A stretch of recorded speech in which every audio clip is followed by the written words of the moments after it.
Hi everyone, Namaste. This is Janu Anjali Kochhar. Welcome back to my channel Took Wings Blog by Janu Anjali Kochhar.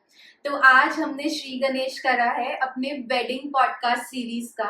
आने वाले हफ्तों में आपको और wedding से रिलेटेड चीजें सुनने को मिलने वाली है हमारे पॉडकास्ट में, कहानियां में। लेकिन आज का जो हमने श्री गणेश करा है, जैसे कि सबसे ज्यादा महत्व जब हम वेडिंग की बात करते हैं तो हम एस्ट्रोलॉजर्स को देते हैं। तो हमारे पॉडकास्ट का आज हिस्सा बनी थी एस्ट्रोलॉजर रीता वर्मा जी। उनके साथ हमने बहुत सारे सवालों के जो अक्सर आप लोगों के माइंड में आते होंगे लव मैरिज को लेकर के, या अगर आपकी शादी इस साल होने वाली है तो क्या आपको उपाय करने चाहिए, या क्या ये अच्छा साल है शादी करने के लिए, डिले इन मैरिज को लेकर के अगर आपको कोई परेशानी आ रही है उसके क्या उपाय हो सकते हैं, और न्यूमरोलॉजी जो एक आजकल सभी लोग न्यूमरोलॉजी की बहुत वीडियोस देखते हैं, तो न्यूमरोलॉजी से आप अपने पार्टनर की कंपैटिबिलिटी मैच कर सकते हो। क्या क्या नंबर्स, कौन से नंबर्स, और एक कंपैटिबिलिटी टेस्ट भी हमने किया है आज के पॉडकास्ट में। तो आज का पॉडकास्ट काफी इंटरेस्टिंग रहा है और आगे आने वाले हफ्तों में हम और भी इंटरेस्टिंग वेडिंग प्लानिंग से related, beauty of grooms and bride से रिलेटेड और मेंटल हेल्थ से रिलेटेड भी आगे सीरीज में लेके आने वाले हैं, तो जुड़े रहिए। राधे राधे रीटा जी। राधे राधे अंजलि। कैसे हो? हम बढ़िया, आप कैसे हो? बहुत बढ़िया। वेलकम टू कहानियां बाय टुक विंग्स ब्लॉग। तो आज आपको जैसे कि पता है कि शादी का सीजन आने वाला है। आज हम शादी के बारे में जो लोगों के अक्सर सवाल होते हैं, जैसे कि लोगों को बहुत ये होता है ना, शादी में डिले क्यों हो रहा है, शादी किस नंबर से करनी चाहिए, आजकल तो न्यूमरोलॉजी का ये बढ़ गया है। इसके बारे में भी हम बहुत सारी बातें करेंगे आपसे। लेकिन टुकविंग्स में ना हमारा ट्रेडिशन है कि सबसे पहले जो हम स्टार्ट करते हैं वो एक कहानी से स्टार्ट करते हैं। तो हम और हमारे दर्शक आपसे ये जानना चाहेंगे कि आपकी कहानी, आपकी एस्ट्रोलॉजी की जर्नी कहाँ से शुरू हुई? First of all Anjali, thank you, आपने मुझे अपने पॉडकास्ट पे बुलाया, तो मैं इसके लिए बहुत ही आभारी हूँ आपकी। और अपने बारे में मैं यही बताऊंगी कि मैं एस्ट्रोलॉजी की फील्ड में कैसे आई। तो ये मेरे बचपन से एक शौक समझिए, या फिर ऐसा होता था कि जब मैं 6-7 साल की थी तो मेरे मैटरनल साइड से, यानी मेरे मैटरनल अंकल यानी मामा जी मेरे, वो थोड़ा सा पामिस्ट्री करते थे, यानी हाथ रीडिंग करते थे हाथ की। तो हम छोटे थे तो थोड़ा हम लोग को इंटरेस्ट आता था कि कुछ बता रहे हैं, कुछ मतलब फ्यूचर के बारे में कुछ चीजें पता लग रही हैं। मेरे दूसरे मामा जी थे, वो एस्ट्रोलॉजी जानते थे। तो जैसे घर में किसी की जन्म पत्रिका है तो उसको रीडिंग करते थे, तो वो करते थे या कुछ बताते थे। तो मेरा शौक कह लीजिए या कुछ भी, कि बाय बर्थ कुछ ऐसा था कि मेरा इंटरेस्ट था उसमें। तो वो जैसे जो बताकर जाते थे तो वो मैं पत्रिका खोल करके देखती थी। यही नहीं कि वो मेरी ही थी, जैसे मेरे फैमिली में मेंबर्स में किसी की है कि हाँ वो मामा जी ऐसे बता करके गए, हाँ ऐसे ऐसे चल रहा है, कि हाँ ये समय ठीक है, ये समय खराब है। तो ये चीज बचपन से होती आ रही थी। फिर धीरे धीरे जैसे मैं बड़ी हो गई और मेरी शादी भी हो गई। तो शादी से पहले एक्चुअली ये हुआ कि हमारे घर में हम सब भाई बहनों की कुछ एक की जन्म पत्रिका थी, लेकिन मेरी नहीं थी। तो मेरी मदर जो है मेरी जन्म पत्रिका बनवाने की, उसमें उनको पता लगा कि मैं मांगलिक हूँ। तो ये बात घर में जब मेरी मम्मी ने मेरे डैडी को बताई तो मेरे डैडी थोड़ा अपसेट हो गए कि ये तो मंगली है, तो अब तो लड़का ढूंढने में बड़ी दिक्कत होगी। हालांकि ये बात मेरे सामने ही नहीं हुई थी, लेकिन मैंने फिर भी ये बात सुन ली कि कुछ कुछ तो गड़बड़ है, कि मंगली हूँ मैं और पता नहीं क्या दिक्कत होगी। लेकिन फिर ऐसा हुआ कि मेरे लिए मेरे पेरेंट्स को मंगली लड़का मिल गया और मेरी शादी हो गई। शादी के बाद मेरे हस्बैंड को भी बहुत शौक था एस्ट्रोलॉजी का।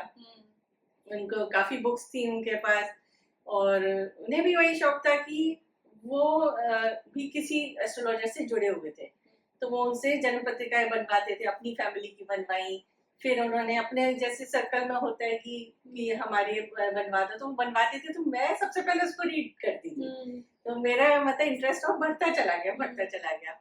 फिर जो बुक्स लाए थे हस्बैंड, तो वो मैंने पढ़ना शुरू कर दिया। वो मुझे बोलते थे कि उनको टाइम नहीं मिलता था कि तुम पढ़ो और बताओ। मेरे ऐसे ऐसे करके मतलब मेरा ये हुआ कि शुरुआत ही प्रैक्टिस से हुई। कुछ लोग पहले रीडिंग करते हैं और बाद में प्रैक्टिस करते हैं, तो मेरी तो पहले प्रैक्टिस हुई है, बाद में मेरी रीडिंग शुरू हुई है। और फिर जब पढ़ना शुरू किया तो देखिए ज्योतिष जो होता है वो दो प्रकार से है। पहले उसका होता है मैथ्स यानी कि गणित, तो वो उससे तो वो सारी कैलकुलेशन होती है, वो आजकल सब कुछ सॉफ्टवेयर है तो उस पर मिल ही जाते हैं। और बाकी है कि फलित, वो हमें देखना होता है, वो होता है प्रैक्टिस से। तो मैं ये कहूँगी कि मेरे तो मतलब स्टार्टिंग से ही वो चीज़ें मैंने देखनी शुरू कर दी। फिर धीरे धीरे मैं चीज़ें समझने लगी थी, लोगों को बताने लगी थी। लेकिन फिर अचानक से मेरे साथ में कुछ ऐसा इंसिडेंट हुआ जिसकी वजह से मेरा एस्ट्रोलॉजी भी और ईश्वर से भी थोड़ा सा मतलब विश्वास उठ गया। तो फिर मतलब ठीक है, कुछ समय ऐसे ही चला, लेकिन फिर बाद में ये लगा कि ऐसा क्यों हुआ, जो मैं यहाँ भी नहीं डिस्क्लोज कर सकती। तो जो इंसिडेंट हुआ, फिर मैंने अपना हॉरोस्कोप चेक किया और फैमिली का किया, तो फिर मुझे लगा नहीं ये तो होना ही था। तो इस वजह से फिर मैंने फिर से शुरुआत की, फिर मैंने सीखा भी और एस्ट्रोलॉजी सीखी और काफी प्रैक्टिस की। और अब ये कि मैं जितने भी लोगों को बताती हूँ तो मुझे काफी मतलब पॉजिटिव व्यूज मिलते हैं लोगों से कि हाँ मैं सही बता रही हूँ, तो उससे मेरा कॉन्फिडेंस बढ़ता है। तो इस तरीके से मैं एस्ट्रोलॉजी करती रहती हूँ। साथ में मैं थोड़ा सा न्यूमरोलॉजी में भी इंटरेस्ट रखती हूँ, वो भी मैंने स्टडी की है, तो उसमें भी थोड़ा बहुत मैं बता सकती हूँ कि हाँ ये क्या नंबर्स हैं, किस तरीके से है। तो ये चीज है। नहीं बिल्कुल, वो मुझे लगता है सभी लोग पहले से ही देखते होंगे एस्ट्रोरीटा, आपका जो चैनल है उसमें आप इतनी अच्छी अच्छी बातें, इतनी इंफॉर्मेटिव चीजें जो आप बताते रहते हो। और जैसे कि आपने बोला कि आपको बचपन में भी एस्ट्रोलॉजी से आपका मतलब सामना हुआ, फिर शादी के बाद भी हुआ। वो कहते हैं ना जो होना होता है मतलब वो शुरुआत से ही होने लग जाता है। नहीं बिल्कुल। तो आज की जो अगला हम आगे बात करने वाले हैं वो शादी से रिलेटेड होने वाला है। अब शादी में हमारे हिंदू धर्म में कह लो या माइथोलॉजी में कह लो, सबसे इम्पोर्टेंट जो होता है, जो पेरेंट्स अक्सर देखते हैं, वो कुंडली मैच कराना होता है, हॉरोस्कोप मैचिंग। तो जब हॉरोस्कोप मैचिंग होती है तो उसमें सबसे पहले क्या देखा जाता है, जिससे आप मतलब 4-5 चीजें क्या होती हैं जिससे आप कह देते हो कि हाँ ये तो सही मैच है और हाँ ये नहीं हो सकता। तो अंजलि इसमें ये होता है कि शादी के लिए देखिए आपने सुना होगा, काफी लोग बोलते हैं ना कि गुण मैच करा लीजिए, ठीक है। जैसे गुण होते हैं 36 गुण होते हैं, अष्टकूट गुण मिलान बोलते हैं जिसको। तो 8 उसमें कैटेगरी है, तो वो ऐसे 1 2 3 4 5 6 7 8 यानी पूरा 36, टोटल 36 हुआ। उसमें अगर बोला जाता है कि मिनिमम अगर 18 गण मिल रहे हैं तो उसके बाद आप शादी कर सकते हैं। लेकिन मेरा मानना है, जो मैंने आपको जैसे अभी बताया कि काफी चीजें हमें कुंडली से ही देखनी होती है। तो कुंडली अब जब शादी का टाइम आता है, अभी ये है कि कुछ बच्चे तो लव मैरिज कर रहे हैं तो वो चीज नहीं देखते। तो सबसे पहले मैं ये कहूंगी कि सिर्फ गुण मिलान ही मतलब वो नहीं है कि आप खाली गुण मिलान करके ही शादी करें। आप कुंडली जो बच्चों का हॉरोस्कोप है, लड़की का लड़के का, उसमें कंपैटिबिलिटी देखें। अब उसमें काफी सारी चीजें होती हैं, मैं आपको बताती हूँ कि सबसे पहले जो कुंडली में देखा जाता है शुक्र ग्रह। शुक्र जो है वो हमारे वैवाहिक जीवन को, संतान के लिए, इस सब के लिए बहुत ही मोस्ट इम्पोर्टेंट ग्रह है। तो शुक्र ग्रह कुंडली में मजबूत होना चाहिए। जैसे सपोज कि हमारे पास लड़की आई है कुंडली लेकर के, तो हमने उसका देख लिया, अब वो किसी लड़के के लिए है तो हम उसके में भी देखेंगे कि उसका शुक्र कैसा है। और लड़की की हॉरोस्कोप में गुरु ग्रह जो है वो अच्छा होना चाहिए। तो एक्चुअली इसमें हॉरोस्कोप में बहुत सारी चीजें होती हैं जिससे हम बच्चों का वैवाहिक जीवन के बारे में बहुत कुछ देख सकते हैं। देखिए बहुत सारी चीजें होती हैं, वो पूरा तो मैं अभी डिस्कस नहीं कर पाऊंगी कि जैसे अभी मैंने शुक्र का बताया, गुरु का बताया, अगर जैसे मंगल है, मंगल नीच का है तो वहां भी कुछ दिक्कत आती है शादी में। हमें ये भी देखना होता है कुंडली में कि संतान का सुख कैसा है और फाइनेंस मतलब फाइनेंशियल स्टेटस क्या रहेगा लड़के का या लड़की का, जिसका भी जो भी पूछना है उसके बारे में, और आगे का जीवन कैसा है। तो वो मैं मतलब कहना चाहूंगी कि 80% चीजें आपको उससे पता लगती हैं। नॉट इवन कि आपको अष्टकूट गुण मिलान से आपको बस आपको एक संतुष्टि होती है कि हाँ 18 गण मिल गए कि 20 मिल गए कि 25 मिल गए कि कभी कभी ऐसा होता है कि 30-32 गण मिलने के बावजूद भी शादी नहीं टिक पाती। तो उसका कारण ये कि हम लोग अच्छे से अपना कुंडली मैच नहीं करवाते, हमें हॉरोस्कोप मैच कराना चाहिए।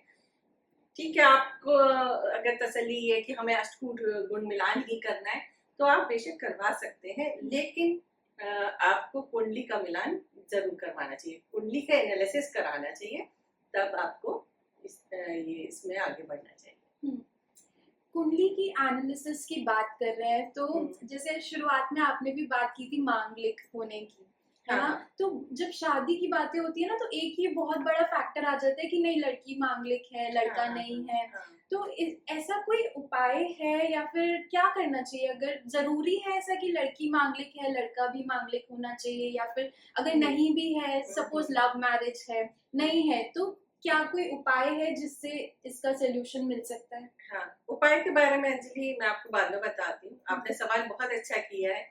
मंगलिक का आज के टाइम में मंगलिक का मतलब कितना शोर है, ये भी मंगलिक है वो भी मंगलिक है। अब आप ये देखिए, आप आज से 30 साल पहले कितना कोई कुंडली मैच करा रहा था कि क्या पता कैसे। तो अब थोड़ा सा इस टॉपिक से पहले मैं हटके एक बात बोलूंगी कि पहले शादियां कैसे टिक जाती थी, और अब इतना सब कुछ होने के बावजूद, मैं खुद एस्ट्रोलॉजर हूँ फिर भी मैं ये बात कह रही हूँ कि इतना सब कुछ जानने के बावजूद भी क्यों ये इतने तनाव हो रहे हैं, कितना सब कुछ शादियां टिक नहीं पा रही हैं।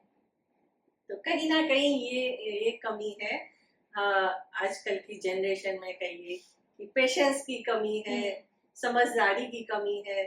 तो अब मंगली का इसलिए ये देखा जाता है कि जो लोग मंगली होते हैं एक्चुअली उनमें थोड़ा सा गुस्सा ज्यादा होता है। अब अगर सपोज कि मेरे अंदर गुस्सा ज्यादा है और आप मेरे पार्टनर हो और आप नहीं सहन कर पा रहे, तो इस वजह से थोड़ा सा लगता है कि वो कंपेटेबिलिटी देखी जाती है। अब उसका भी परिहार होता है मंगली का भी, कि सपोज जैसे मंगल जिनके फर्स्ट हाउस में, फोर्थ में, सेवेंथ में, एट्थ में और 12th में मंगल होता है, वो लोग मंगलिक होते हैं। तो अगर आपका जिसकी भी आपका पार्टनर है उसका हॉरोस्कोप में आप दे सकते हैं कि उन्हीं स्थान पर अगर शनि, राहु, केतु अगर होते हैं तो वो मंगल का परिहार हो जाता है। अच्छा, जरूरी नहीं है कि कोई लोग सिरे से ही खारिज कर देते नहीं आपका बेटा मंगली नहीं है, नहीं आपकी बेटी मंगली नहीं, उसका भी परिहार है। उपाय मैं आपको एंड में बताऊंगी। तो इस तरीके से मंगल के लिए इतना ज्यादा भयभीत होने की जरूरत नहीं है कि मंगलिक है तो हमें मंगलिक से ही शादी करनी है। आप अच्छे एस्ट्रोलॉजर के पास जाइए और आपको उसका सबका सॉल्यूशन मिलता है, ऐसी बात नहीं है। और जब अगर बच्चे आपस में समझदारी से काम लेंगे तो मैं समझती हूँ कि कुंडली जितना वर्क करेगी उससे ज्यादा आपकी समझदारी वर्क करती है। ये तो मैं आजकल के बच्चों के लिए या आजकल के यूथ के लिए ये बिल्कुल मैसेज देना चाहती हूँ कि थोड़ा पेशेंस से काम लें। तो इस तरीके से मंगल के उससे ना डरना नहीं चाहिए, भयभीत नहीं होना चाहिए। इस चीज के भी परिहार होते हैं एस्ट्रोलॉजी में। नहीं, आपने ये बात बिल्कुल सही बोली कि आधी जो हमें ज्ञान है, आधा ज्ञान है ये जो हमें कि मांगलिक है तो मतलब नहीं हो सकती, नहीं करा सकते। एकदम से सिरे से बोल देते हैं कि नहीं मंगलिक है तो हमारा बेटा नहीं है मंगलिक, या हमारी बेटी नहीं है मंगलिक। तो ऐसा नहीं है, आप अगर अच्छे एस्ट्रोलॉजर से पूछेंगे तो आपको वो सही मार्गदर्शन आपको देंगे। तो मतलब कोई आपका कहने का मतलब ये है कि अगर मांगलिक हो भी तो उसका कुछ ना कुछ परिहार है। लेकिन कोई उपाय भी होता है देखने के लिए? हाँ, उपाय मतलब उसका मंगल का उपाय के लिए बात कर रहे हैं आप। हाँ, मंगल अगर मंगलिक है सपोज तो आप उज्जैन में मंगलनाथ की पूजा करा सकते हैं। अगर आप उज्जैन नहीं भी जा सकते तो आप अपने नजदीकी कोई मंदिर है वहां पंडित जी से आप मंगल का उपाय करा सकते हैं, तो मंगल की पूजा हो जाती है। और ऐसा भी मानना है कि जैसे 27 साल की आयु के बाद मंगलिक का प्रभाव जो है वो कम हो जाता है। अच्छा। क्योंकि मंगल हर ग्रह की ना एक एज बताई जाती है। अच्छा। ऐसे मंगल की भी 27-28 साल है। तो पहले ये होता था कि भाई इस एज तक इतनी समझदारी नहीं होती थी कि आपस में ऐसे मतलब लड़ाई झगड़ा हो रहा है या गुस्सा हो रहा है तो दूसरा सहन नहीं कर पा रहा, तो अब वहाँ मैच्योरिटी आ गई ना। आप ये देखिए ना 27-28 साल में मैच्योरिटी आ गई, तो वो वैसे भी मतलब बच्चा समझ सकता है कि हाँ कैसे हैंडल करना है सिचुएशंस को, तो वो भी प्रभाव भी कम हो जाता है और उसकी पूजा भी हो जाती है। नहीं, बिल्कुल सही बात है। और जब अब आप बात कर ही रहे हो उम्र की, तो हाँ। आजकल तो शादी होने में हाँ। समय भी लग जाता है, डिले हो जाता है शादी होने में, तो पेरेंट्स भी अक्सर परेशान हो जाते हैं कि इतनी उम्र हो गई है। और एक हाँ, वो पहले से चले आ रहा था ना कि एक उम्र होती थी लड़की की भी लड़के की भी इस उम्र तक हो जानी चाहिए, और एक क्रॉस कर जाए तो आजकल हो जाता है कि डर लगने लग जाता है कि डिले क्यों हो रहा है। हाँ, हाँ, तो डिले इन मैरिज का भी कोई होता है कि क्यों होती है डिले हाँ, आपकी बिल्कुल, शादी में? बिल्कुल बहुत अच्छा सवाल किया आपने ये भी कि हाँ डिले मैरिज का भी हॉरोस्कोप में होता है। सबसे पहले तो डिले होने का कारण होते हैं कि कुंडली में सप्तम भाव से शादी का देखा जाता है, और उसके बाद नवांश कुंडली को हम इग्नोर नहीं कर सकते। शादी के लिए नवांश कुंडली देखना बहुत जरूरी होता है। वो शायद मैं आपको शायद बताना भूल गई कि नवांश कुंडली से जैसे सपोज आपको मेन जो कुंडली है उसमें आपको कुछ गड़बड़ दिखाई दे रही है, तो आप नवांश में जाकर के चेक कर सकते हैं। उसमें अगर ग्रहों की स्थिति अच्छी है तो वहां से भी आपको पता लग जाएगा कि जैसे आप किसी के लिए लड़का देख रहे हैं लड़की देख रहे हैं कि हाँ जैसे सपोज जन्म कुंडली में कोई ग्रह खराब है लेकिन नवांश में जाकर के वो अच्छा हो रहा है, तो वो स्थिति अच्छी हो सकती है। तो ऐसी जब डिले मैरिज का बात आती है तो उसमें शनि का रोल बहुत होता है। तो शनि अगर सप्तम भाव में होते हैं तो शादी में डिले हो जाती है, या सप्तम भाव पर शनि की दृष्टि होती है और थोड़ा सा राहु केतु का भी असर होता है, तो वहां पर शादी में डिले हो जाती है। और जैसे मैंने आपको पहले बताया कि अगर मंगल नीच का होता है, क्योंकि मंगल कारी ग्रह है, शादी विवाह का ग्रह है, अगर मंगल नीच का है तो वहां भी शादी में डिले हो जाती है। थोड़ा सा शुक्र और गुरु किसी का वीक है तो वह भी कारण हो जाता है, तो उसमें हम रेमेडीज बताते हैं। तो वो चीज जैसे पूजा होती है, रेमेडीज होती है, अगर वो आप करते हैं तो वो चीज भी आपकी समय पर हो जाती है। और रेमेडीज फिर हर किसी की हॉरोस्कोप के हिसाब से हाँ, बताई वो जाती है। हॉरोस्कोप के हिसाब से हो जाती है, क्योंकि हम एक ग्रह के अकॉर्डिंग नहीं बता सकते कि कोई ये सोचे अभी सपोज कि जैसे मैं बता रही हूँ सब अपनी हॉरोस्कोप खोलकर बैठ जाए कि हाँ मेरा तो ये नीच का है तो मेरी तो शादी में डिले होगा, ऐसा नहीं होता। अगर आपके सप्तम भाव पर गुरु की दृष्टि है, गुरु आपका अच्छा है या शुक्र आपका अच्छा है, तो वो मंगल का असर इतना नहीं होगा। तो ये प्रॉपर कुंडली देख करके पता लगता है। हाँ, शनि अगर सप्तम भाव में होता है तो लगभग 27 साल के बाद शादी होती है। तो चिंता करने की कोई बात नहीं है, अगर आपकी शादी नहीं हो रही है तो उसका भी कुछ ना कुछ रेमेडी है। हाँ, बिल्कुल होती है।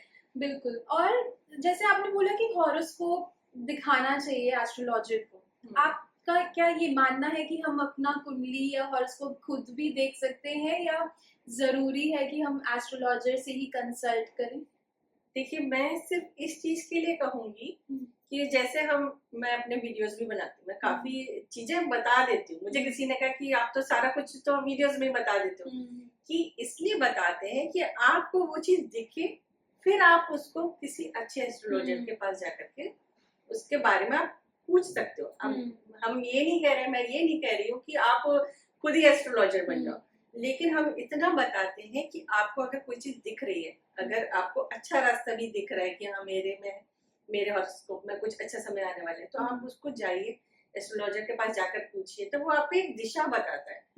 तो थोड़ा बहुत इतना आना चाहिए कि आप अगर वीडियो सुन रहे हैं तो आपको समझ में आना चाहिए कि मतलब क्या बताया जा रहा है, क्या चल रहा है। मेरे हॉरोस्कोप में गुरु नीच का है या मंगल नीच का है, तो इतना क्या सप्तम भाव है, क्या नवांश कुंडली है, इतना समझ में आना चाहिए। अगर आप वीडियोस देखते हैं एस्ट्रोलॉजी के तो आपको इतनी समझ आ ही जाती है।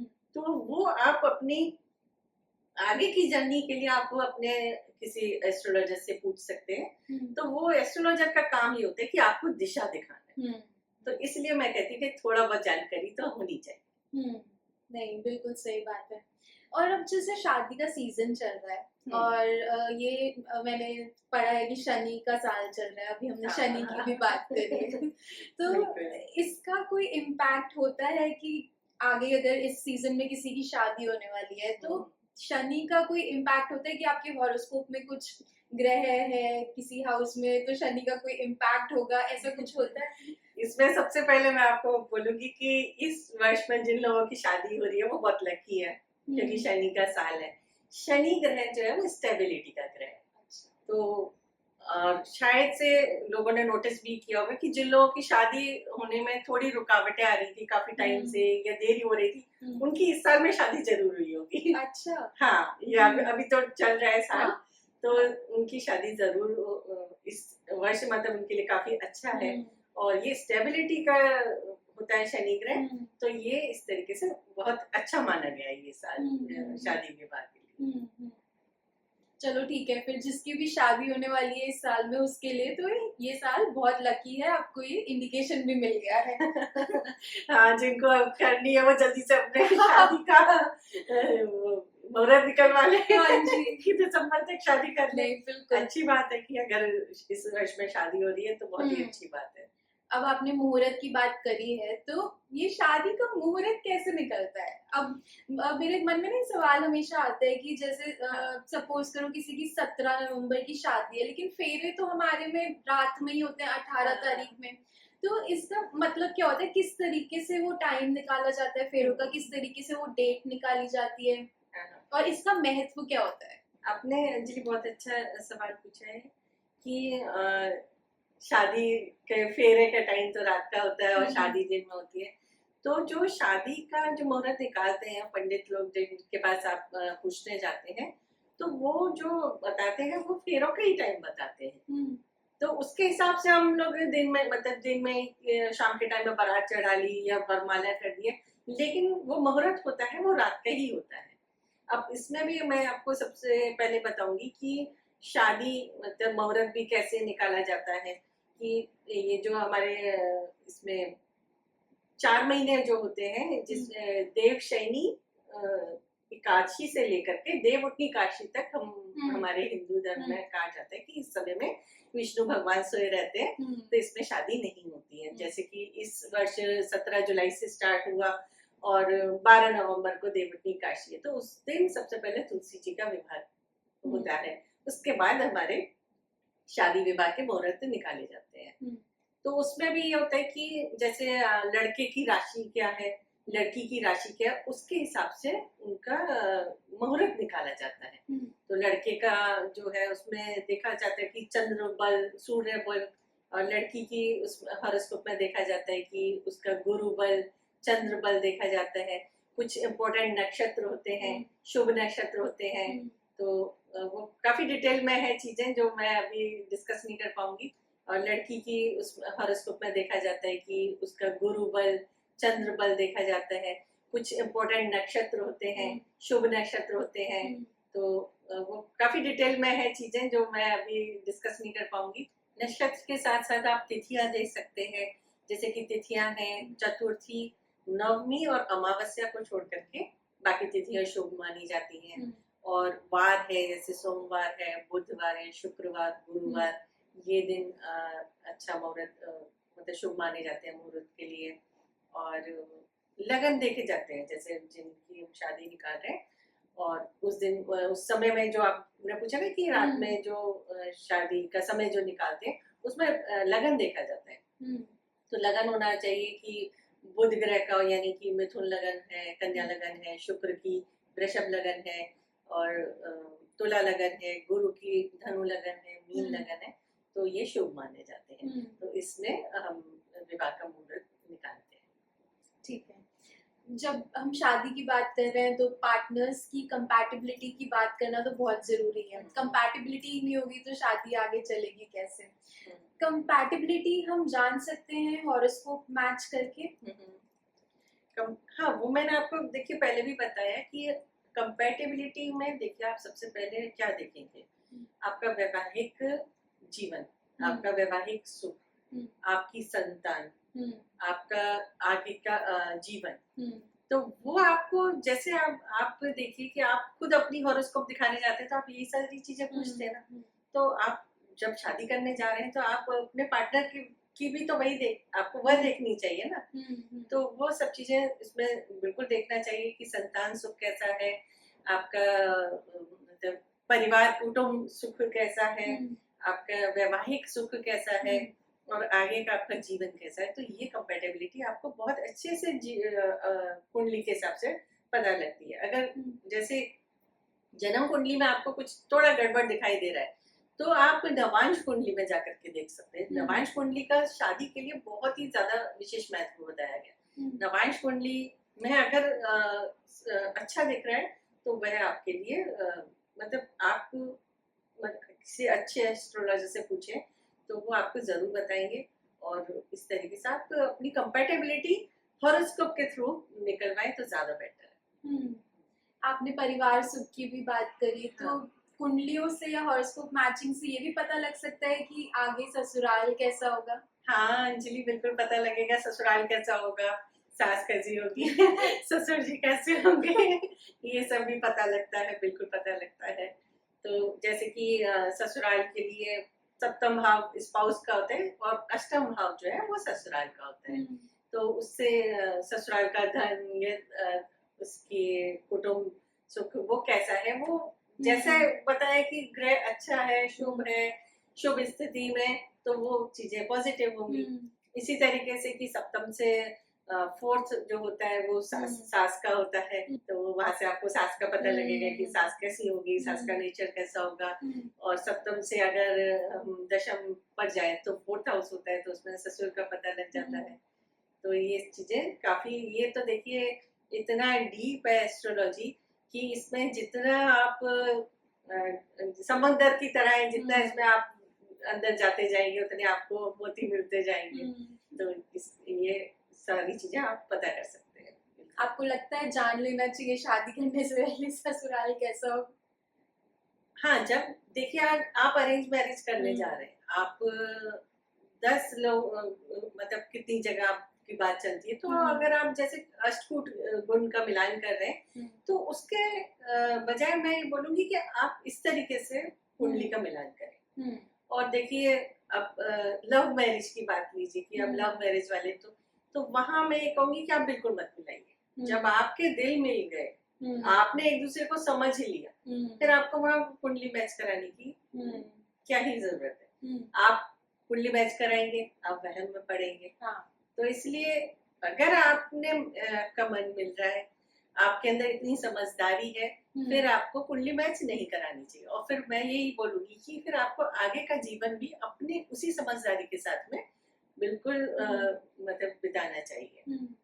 फिर उसमें आपको ये नहीं कि पहले तो ऐसा था अब तो वैसा है, नहीं। आपने अगर अपना डिसीजन लिया है तो आपको वो दोनों के लिए ही मैं ये बात बोलूंगी कि वो उसको पूरा ईमानदारी से निर्वाह करना चाहिए उस चीज का। नहीं, ये आपने शुरुआत में भी जब बोला ना तो मुझे बहुत अच्छी लगी थी बात कि सब कुछ कुंडली या गन मिलाने से नहीं है, खुद की समझदारी भी बहुत जरूरी है, खुद का कर्म है। तभी तो मैंने बोला कि पहले कहाँ लोग कुंडलियों का मिलान कराते थे, लेकिन पहले क्या होता था कि घर परिवार में बड़ों का जो जैसे छोटी मोटी खटपट हुई तो बड़ों के डर की वजह से वो घर के अंदर ही वो अपने रूम तक ही हो गई, वहां ही खत्म हो गई। या थोड़ा और कुछ हुआ तो घर वाले बड़े हैं, उन्होंने समझा दिया। तो इस तरीके से ऐसा नहीं है कि कुछ मतलब कुछ प्रॉब्लम नहीं आती है, पहले भी आती थी अब भी आती है। लेकिन पहले क्या था कि पेशेंस था, बड़ों के साथ में रहते थे, समझदारी, बड़ों के समझाने से बच्चे समझ जाते थे। सिचुएशन सिर्फ ये नहीं है कि पति पत्नी ही हैंडल कर रहे हैं, उसको संभाल रहे हैं, पूरा परिवार उसमें साथ में होता था। और अब जो शादियां टूटने का कारण अंजलि मोस्टली यही है कि ज्यादातर बच्चे बाहर रह रहे हैं, अकेले रह रहे हैं। तो कभी कभी ऐसा होता है कि इतने प्रेशर में होते हैं कि वो घरेलू झंझट को ना झेल नहीं पाते। मैं ये नहीं कह रही कि कोई भी गलत है, शायद हो सकता है कि वो लड़की सही है, लड़का सही है, लेकिन आपसी सामंजस्य नहीं बैठ रहा है, क्योंकि उनके ऊपर इतना प्रेशर होता है कि मैं फिर इन सब चीजों को फेस नहीं कर पाते। तो मैं यही कहूंगी कि थोड़ा सा आजकल बच्चों को पेशेंस रखना चाहिए अपने रिलेशनशिप को बचाने के लिए, अपनी शादी को बचाने के लिए, और थोड़ा कॉम्प्रोमाइजिंग नेचर होना चाहिए। नहीं तो देखिए ऐसे तो झंझट चलते रहते हैं जीवन में। आप कहीं काम करने जाते हो तो वहां भी आपको काफी चीजें सुननी पड़ती है, और जैसे आप अपने बिजनेस में हैं तो आपको वहां भी बहुत सारी चीजें हैंडल करनी होती है, या आप जॉब में, तो ये तो आपका जीवन है। और पति पत्नी का तो एक मतलब रिश्ता, एस्ट्रोलॉजी सिर्फ अंजलि ये नहीं है कि हमारे सांसारिक जीवन के लिए, एस्ट्रोलॉजी हमें आध्यात्मिकता के लिए भी काफी ऊंचाई दे, मतलब उससे हम देख सकते हैं। तो ये जो पति पत्नी का जीवन होता है, ये ही आपको एक स्पिरिचुअल अवेकनिंग की ओर भी ले जा सकता है। तो इसलिए थोड़ा सा आजकल समझना चाहिए कि रिश्ते बहुत ही किस्मत से बनते हैं, तो उन्हें इतनी जल्दी उनसे घबराए नहीं, बिगाड़े नहीं, अपनी आपसी समझ से उनको अच्छे से आगे चलाते रहे। नहीं, अगर आपने ठान लिया है कि ये रिश्ता निभाना है तो निभ सकता है, बिल्कुल निभ सकता है। स्पिरिचुअल आपने बात बोला, स्पिरिचुअल अवेकनिंग की तरफ लेके जाती है एस्ट्रोलॉजी, तो स्पिरिचुअल होना जरूरी है एक रिश्ता निभाने के लिए? हाँ अंजलि, मैं तो ये बोलूंगी कि एक रिश्ता क्या, हमें स्पिरिचुअल होना ही चाहिए। अब आप देखिए, आपको क्या लगता है कि ये जो बड़े बड़े लोग हैं, आपने अंबानी की फैमिली देखी है, शादी देखी है, तो क्या वो स्पिरिचुअल नहीं है? ऐसा नहीं होता है कि आप भौतिक संसार में हैं तो आप स्पिरिचुअल नहीं हो सकते। स्पिरिचुअल आप अगर आप होते हैं तो आप हर सिचुएशन को हैंडल कर लेते हैं। तो वो ये मतलब उस तरीके से आपको मतलब अपने आप को बनाना चाहिए। तो ये ऐसा तो है नहीं 1-2 दिन में हो जाता है कि हम स्पिरिचुअलिटी हमारे अंदर आ गई। वो हमारे व्यवहार में आता है। अगर हम जैसे मेडिटेशन करते हैं, चीजों को इग्नोर करते हैं, और हम मतलब सबके लिए एक समान भाव रखते हैं, अच्छी सोच रखते हैं, किसी के बारे में हम बुरा बोलते नहीं है, बुरा करते नहीं है, तो ऐसे से आपके अंदर वह भावना आ जाती है। तो आपको फिर आपके अपने रिश्ते में अगर कोई चीज गलत हो रही है तो वो एक्सेप्टेंस भी तो आपके अंदर आ जाएगी ना। तो जब आप सबसे पहले आपके घर में आएगी, फिर परिवार वालों के साथ आएगी, समाज में आएगी, फिर बाहर आएगी, तो फिर एक तरीके से संभाव हो जाता है। तो फिर आप के साथ में लाइफ में कैसी भी सिचुएशन आ रही है, अप्स एंड डाउन आते ही है लाइफ में, तो वो फिर आप स्मूथली आप उस चीज में आगे बढ़ते चले जाते हैं। तो इसलिए स्पिरिचुअलिटी जरूरी है। ऐसा नहीं है कि एक किसी एज पर जाकर के हमें स्पिरिचुअल होना है, ऐसा नहीं है। ये बिल्कुल सही बात है। मैंने ना ये खुद भी महसूस करा है कि कई बार हमारे जो आपने व्यवहार की बात करी, तो मुझे भी पता है कि अपने अंदर क्या शॉर्टकमिंग्स होती हैं, इंसान को खुद पता होता है कि क्या है। तो जब मुझे भी ऐसा लगा कि हाँ, अगर शायद मैं ये स्पिरिचुअल प्रैक्टिस करना शुरू करूंगी तो हो सकता है मेरा स्वभाव भी थोड़ा शांत होने लगेगा, और ये जरूरी भी है। आगे बढ़ते हैं पॉडकास्ट में। अक्सर लोगों का ये सवाल होता है कि लव मैरिज होगी, नहीं होगी, अरेंज मैरिज होगी, लव मैरिज होगी, तो क्या ये जाना जा सकता है? कोई साइन होते हैं जिससे पता लग सकता है कि आगे जाकर लव मैरिज होगी? हाँ बिल्कुल, अगर हम हॉरोस्कोप में देखें तो लव मैरिज में जैसे शुक्र और चंद्र दोनों एक साथ में है, लगन में है, पंचम में है, सप्तम में है, तो लव मैरिज का योग बनता है। शुक्र और मंगल का ट्राइन में योग बन रहा है, तो लव मैरिज का योग बनता है। और वैसे कुछ साइंस भी होते हैं, जैसे कि अगर हम पामिस्ट्री में देखें तो ये गुरु पर्वत होता है, और इस पर जैसे क्रॉस का चिन्ह होगा तो लव मैरिज होती है। और एक जो हार्ट लाइन है उस पर बी का साइन होता है, तो वो डिवाइन लव के को भी मतलब वो करता है कि डिवाइन लव आपको प्राप्त हो सकता है। और कुछ तिल का भी होता है कि अगर राइट गाल पर तिल है तो लव मैरिज का साइन होता है। और अगर आपकी आंख के नीचे भी अगर तिल है तो वह लव मैरिज का साइन होता है।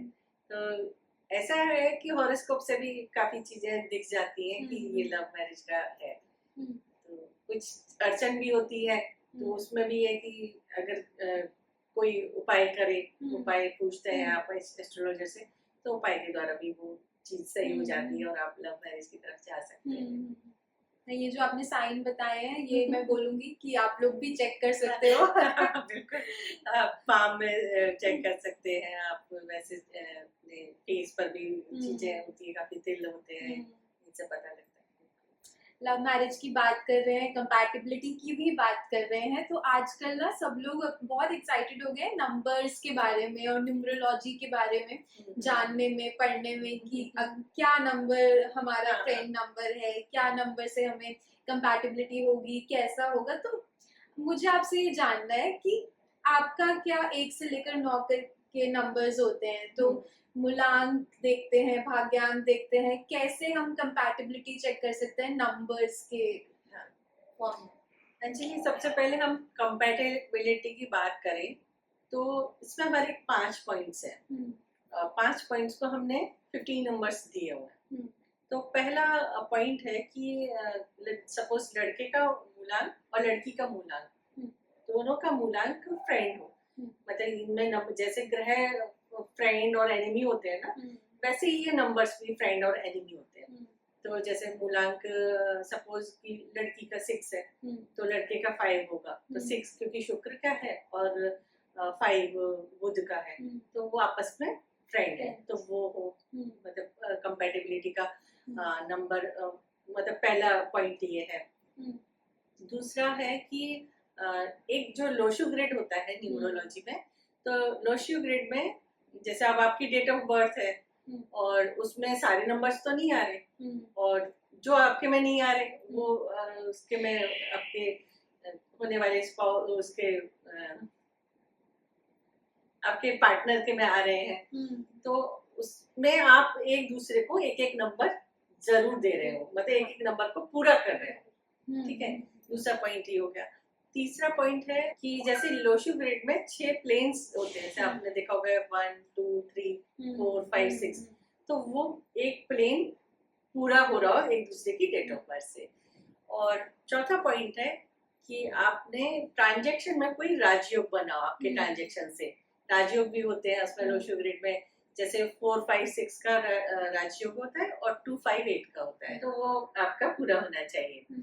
और फिफ्थ पॉइंट है इसका कि दोनों में से जैसे लड़का और लड़की के डेट ऑफ बर्थ में से 5 और 6, जो कि एक बुध का नंबर एक शुक्र का, वो आप मतलब एक दूसरे को दिया हो, उस मतलब किसी ने भी किसी को दिया है, तो इस तरीके से ये पूरा हो जाता है। ये पांचों पॉइंट का होना जरूरी है पूरा? पांचों पॉइंट के 15 मार्क्स होते हैं, मतलब 15 नंबर होते हैं। 15 में से अगर आपको 12 भी मिल रहे हैं ना, जैसे पॉइंट 1 के 5 थे, पॉइंट 2 के 4, फिर 3 2 1 ऐसे, तो आपके इसमें से अगर 12 मिल रहे हैं तो आपका कंपैटिबिलिटी गुड है, और इससे ज्यादा मिल रहे हैं तो बहुत ही अच्छी बात है।